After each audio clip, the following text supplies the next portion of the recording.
बाहैसियत एक भारतीय नागरिक एवं उत्क्रमित मध्य विद्यालय गोडीहा के शिक्षक के नाते यहाँ पर उपस्थित हमारा विद्यालय परिवार एवं गोडीहा निवासी तथा समस्त भारतीयों की स्वतंत्रता दिवस की हार्दिक शुभकामनाएं एवं बहुत बहुत बधाई।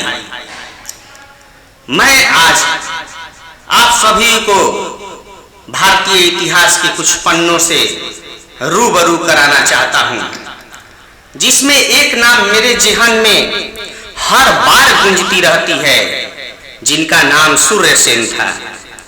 वो चटगांव शस्त्रागार 1930 की घटना आज भी मेरी जेहन में याद है, जिसमें अंग्रेजों के विरुद्ध सूर्यसेन ने लड़ने के लिए चटगांव शस्त्रागार में हथियारों की डकैती करने गए थे अंग्रेजों के खिलाफ, पर अंग्रेज चालू हो गए थे।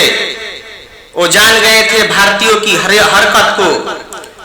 उन्होंने हथियार और गोली एक साथ नहीं रखा और इस क्रम में सूर्यसेन ने हथियार तो लूट लिए, पर गोली के बिना वो चला नहीं पाए और पकड़े गए।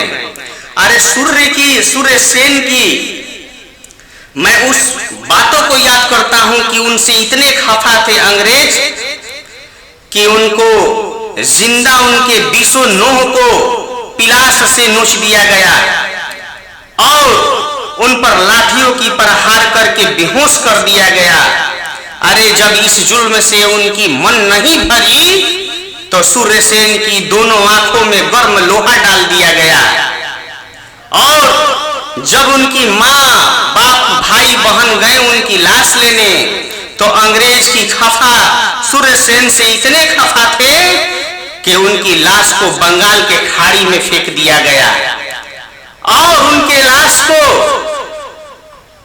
विधि पूर्वक अंतिम संस्कार का भी मौका नहीं दिया गया। और सूर्यसेन की नजर में मैं आपको 4 पंक्तियां पेश कर रहा हूं कि तारीख गवाही देगी इस लाल हकीकत की, खनक खनक पे तलवारों की रणगान बनाया है।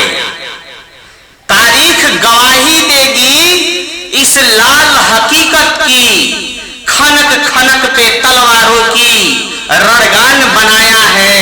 और खोद कर नाखून से गुलाम धारा को हमने, और खोद कर नाखून से गुलाम धारा को हमने बलिदानों की बुनियादों पर हिंदुस्तान बनाया है। बलिदानों की बुनियादों पर हिंदुस्तान बनाया है। मैं इतिहास के पन्नों से ज्यादा वाकिफ नहीं हूं, पर एक इतिहास हमारे जेहन में फिर गूंजती है, वो चंद्रशेखर आजाद है। अरे चंद्रशेखर आजाद 14 वर्ष की आयु में असहयोग आंदोलन में सर्वप्रथम गिरफ्तार हुआ था। जब गिरफ्तार हुए थे तो वो नाबालिग था। जब अंग्रेजी जज के सामने पेश किया गया तो जज ने पूछा कि आपका नाम क्या है। चंद्रशेखर आजाद की लहजा देखिए, कहते हैं मेरा नाम आजाद है। अंग्रेज जज घबरा गए, बोले चलो इसका नाम आजाद होगा शायद।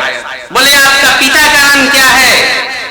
चंद्रशेखर आजाद उसी लहजा में बोले कि मेरे पिता का नाम स्वतंत्रता है। अंग्रेज जज बहुत गुस्सा हुआ, फिर भी सोचा कि स्वतंत्रता शायद उनके पिता का नाम होगा। जब अंग्रेज जज ने पूछा आजाद से कि तुम्हारी पता क्या है, तब आजाद ने कहा कि मेरा पता जेल है। और अंग्रेज आजाद से बड़ी नाखुश थे। अंग्रेज आजाद को ढूंढ रहे थे और 27 फरवरी 1931 को अल्फ्रेड पार्क में अंग्रेजों से मुठभेड़ करते हुए जब एक गोली बची तो आजाद ने खुद को गोली मार ली।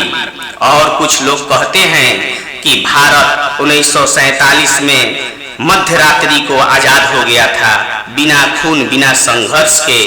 तो मैं बताना चाहता हूं, मैं आजाद को 2 पंक्तियां समर्पित करता हूं।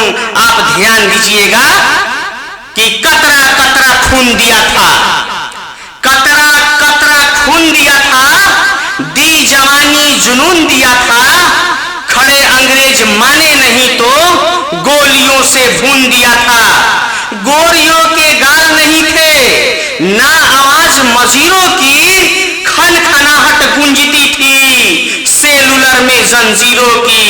राजनीति से मिली नहीं है, नहीं खरीदी पैसों से, सौदा लहू के मोल हुआ था भगत सिंह जैसों से।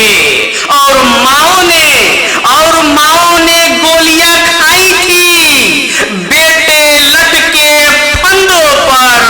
आजादी की डोली उठी थी कुर्बानी के कंधों पर, आजादी की डोली उठी थी कुर्बानी के कंधों पर। मैं इतिहास के पन्नों से एक और आजादी के मतवाला की चर्चा करूंगा जिनका नाम वीर भगत सिंह था। साइमन कमीशन के विरुद्ध में नौजवान वीर भगत सिंह अपने सामने अपने गुरु की हत्या होते देखा। 17 नवंबर 1928 जेम्स एस्कॉट ने लाला लाजपत राय को लाठियों से मारकर उनकी हत्या कर दी थी। और भगत सिंह ने प्रण लिया था कि मैं 1 महीने के अंदर जेम्स एस्कॉट की हत्या करूंगा, और वह प्रण उनका कबूल हुआ। 17 दिसंबर 1928 को उन्होंने जेम्स एस्कॉट की हत्या करने का प्रयास किया था। मैं उस शहीद आजम भगत सिंह को 2 पंक्तियां समर्पित करता हूं, को शब्द चढ़ाता हूं। मेरे पास फूल चढ़ाने को नहीं है, इसलिए मैं शब्द चढ़ा रहा हूं।